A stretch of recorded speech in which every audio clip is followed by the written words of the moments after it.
Up until this post-COVID era of the internet, subtitles have almost always been a vexatiously utilitarian thing.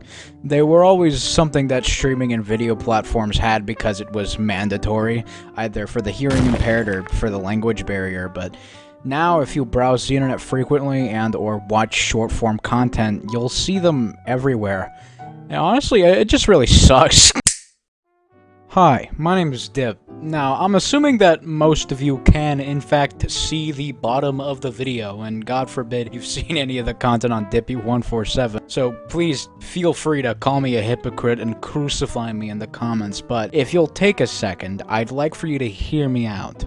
I can be a hypocrite, and my points still stand, and I kinda have a lot of points. For the sake of this video and the much needed simplification, I'm going to refer to the pre-edited short form style subtitles that, you'll see on TikTok as, well, subtitles. And I'm going to refer to the mandatory auto-generated, sometimes, subtitles as captions, since they were originally referred to as closed captions. That's why the button for it sometimes says CC.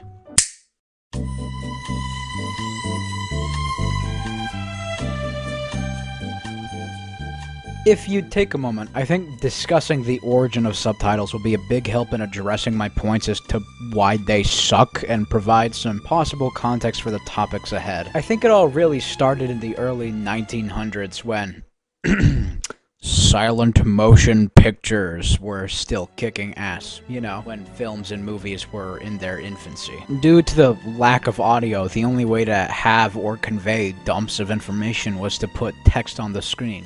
Sometimes this text would be in different languages, and this is what really started and made the need for subtitles clear. Fast forward to, when you're gonna actually hear things, subtitles were still necessary, but for different reasons. It wasn't so much a problem for the language barrier, but also a problem for the hearing impaired. Subtitles became a mandatory thing, and this is carried all the way to the 2000s. DVDs, streaming and video platforms, and sometimes even basic cable all have a subtitle setting, a closed captions setting. So the big question for me is, how did it even get this bad? I can trace the origin as far back as these mid-gen gaming videos. The CSGO, COD, Rainbow Six Siege funny moments. Very much the inspiration for Dippy147. I don't know who started it. I don't know who thought it was a good idea to put pre-edited subtitles into literal gaming videos, but you started a very popular trend. I think it was likely due to the content. These funny moments videos aren't really revolving around the game they're playing, but rather the group. The moments these people had during conversation. The gameplay always just felt like background footage.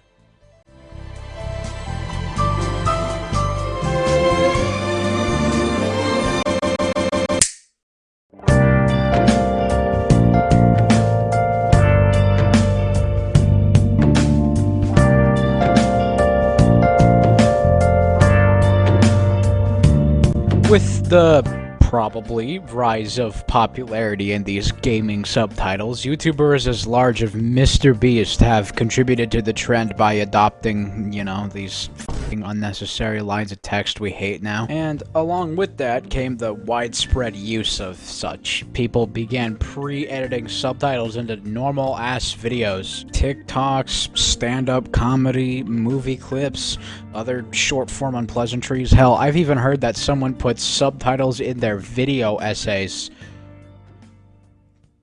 Wait. TikTok is known for ruining a lot of trends. Internet challenges that would have otherwise been harmless ended up sprouting into massively dangerous problems. Fun trends like dances, audio clips, and meme formats that usually are adopted by TikTok very quickly, within the month of the trend exploding, already become so overused, it's just annoying. Like, it's completely run its course. I guess with the one exception being that duck one.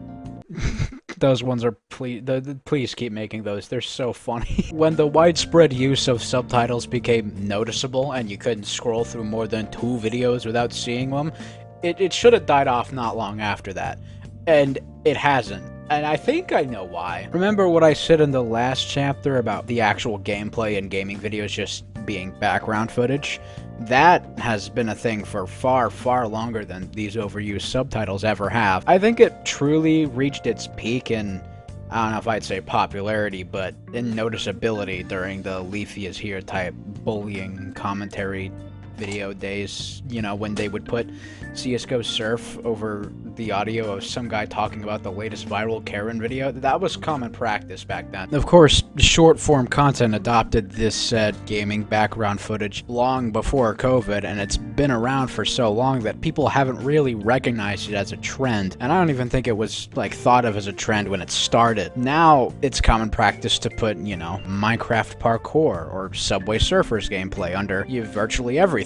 You know, they have these Reddit text-to-speech videos or a Family Guy clip, and there's just like 4 different things of gameplay under it. Like, it is absurd how goldfish brain we have become. What happened with this gameplay background footage stuff is what's happening with subtitles now. It's the same process, albeit this time it's faster and more annoying because of fucking COVID. This is gonna be sort of abrupt, but it needs to be addressed in order to illustrate why the way subtitles are used now is such a problem. I often forget that kids use the internet, and when I say kids, I mean kids. I mean children under the age of 12 years old. Now, technically, you're not legally allowed to have accounts on platforms like YouTube or TikTok unless you're over 13 years old. Sadly, though, and every company fails to see this, lies do in fact exist, so of course it happens. And it's not hard to tell that it happens, because with the amount of made-for-kids content on both platforms, it's so easy to see. This topic probably warrants an entire video of its own. These bright colors, annoying sounds, noisy fonts, that one awful text-to-speech robot girl. Someone is going to lose their entire reproductive system to my flamethrower. All of this was ingratiated into short-form content from the get-go. The reason putting gameplay in the background of videos is so popular isn't because it looks good. I would argue it looks rather bad. It's because kids are attracted to these kinds of things. Usually, they're easy to read, and even though they're more visual noise, they're bright, they're animated, and they're clear. So over the past 4 years, subtitles, or at least these kinds of subtitles, have gotten so far from their original purpose, it's mind-numbing. What was originally supposed to be an accessibility tool for the hearing impaired or the non-English speaking is now a visual accommodation only put in place to boost the engagement of the many children who are probably watching, even if the content itself isn't particularly made for kids. Another part of the reason these subtitles suck so bad is the help of auto-generation. AI tools, of course, the text-to-speech and other controversial assistants help mass-produce the annoying quote-unquote kids videos. On the surface, they may not be a terrible idea, but with these comes the problem of simply just getting things wrong. You know, grammar errors, missing entire words, putting the wrong words in. All of such contributes to the already annoying problem in subtitles. If you're gonna bother putting them in at all as a pathetic attempt to boost your engagement, at least try to make them correct. Oftentimes I see random words getting colored or slanted. I assume this is supposed to put emphasis on certain words, but they're not actually referring to anything or emphasizing the word in the speech. It just feels random. And I know I'm just screaming into the void with this, but I have yet to see a video on this.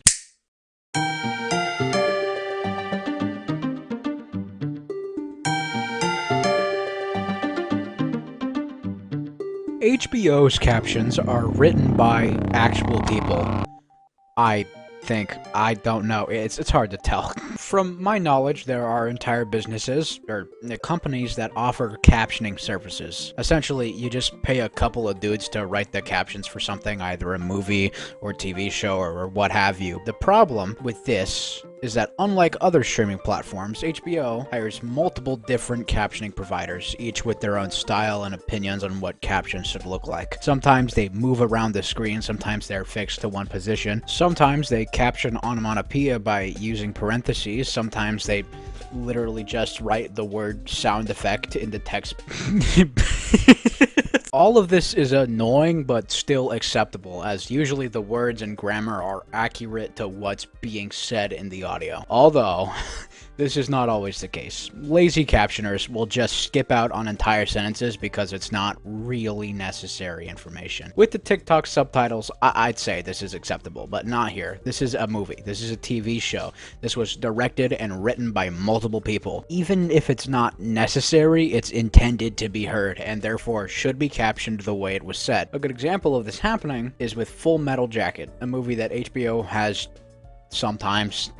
The drill sergeant says like 3 sentences worth of stuff, and the caption only has 3 words.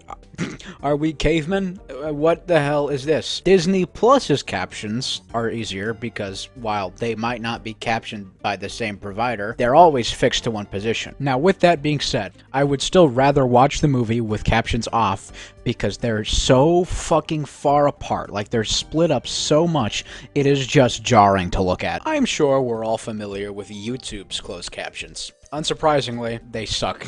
As they're auto-generated by YouTube themselves, they're bound to have many errors in words, spelling, and grammar. In fact, they just gave up on grammar a while ago. It's now all just in lowercase text with no punctuation. Instead, separation between words is indicated by the caption starting a new line, which is also bound to have many errors as it's sometimes just downright annoying to look at. Amazon Prime and Netflix's captions are probably the best you could get. They're fixed to one position. There's usually not that many errors, and they don't try to caption onomatopoeia. This is the superior way to do it, and I think I should explain why. What I've seen captioning services do is try to indicate which character is talking without actually typing the names. Here, there's a character on the right, and there's a character on the left.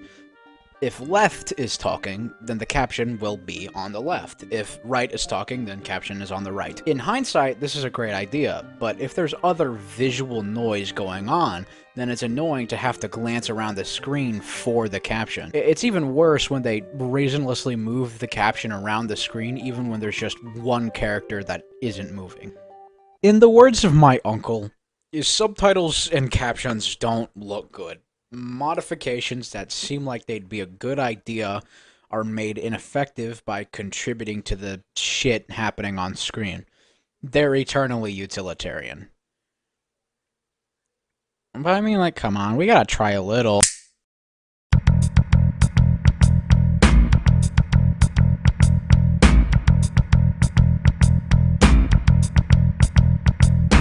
You know where subtitles and captions really shine? Video games.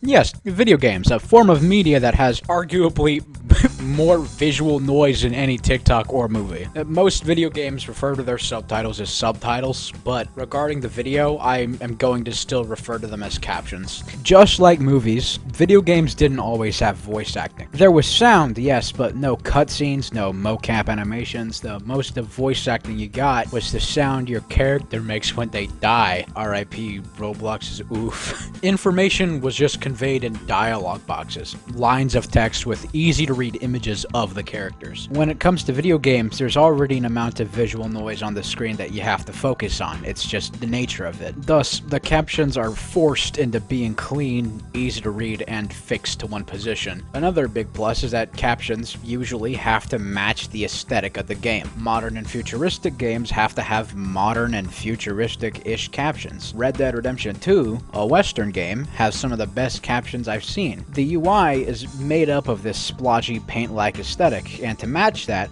the captions are in this clean-footed font with the same brush that the UI has. Obviously, streaming platforms can't do this for each individual show or movie, but they can follow the sentiment that video games are forced into. The font should be as clean as possible, and it doesn't have to be footed, but it is preferred. And since there's already an amount of visual noise on the screen, moving the caption around would be unnecessary and annoying. If you want to indicate which character is talking, there is absolutely wrong with typing the character's name. Yes, it's more text to put in the caption, but it makes so much more sense. In short, just make it easy to read. I'm so tired of, like, squinting my eyes at movies.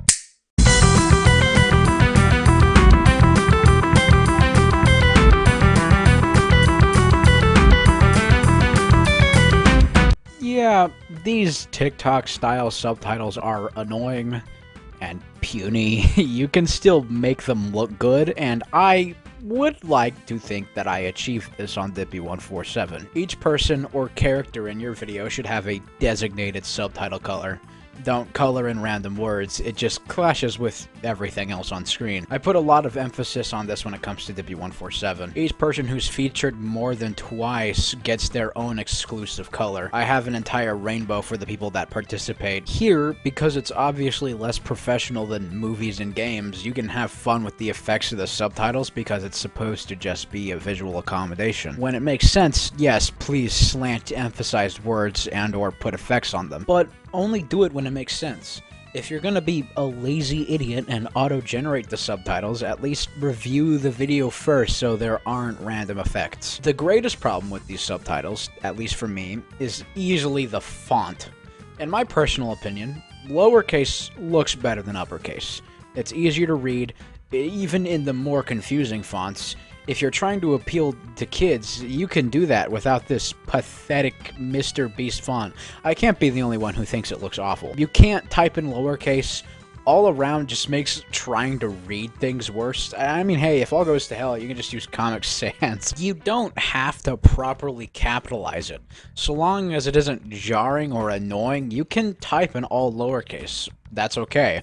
If you're gonna bother with proper punctuation, then try to make it correct. Lastly, just get the words right. Even if the subtitles are for the visual aesthetic, it's so much easier, bro. You know, I've spent this entire video just taking a big, massive, humongous, gigantic dump on subtitles. And this entire time, I bet the bottom of the video has been looking really, really guilty. Listen, I may be a hypocrite. I may be stupid. I may be 3 years behind in virtually all my classes, but the reason there are subtitles at the bottom of this video isn't just because of the visual aesthetic. It isn't just because it's a better alternative to YouTube's captions. It isn't just because I have way too much time on my hands. It's the flex. Yes, I've painstakingly typed each individual word, placed each individual comma, trimmed each line of text to be in sync with the words I am saying. Twice, actually, because this video is scripted. All of you stupid, idiot, lazy captioners, all of this annoying, awful TikTok AI subtitles, all of it. I typed words. I put the work in. I crafted this video not only to be easy on the eyes of the viewer, not to boost engagement, not to create visual noise, no. Everything in this video is built on the sentiment of subtitle etiquette.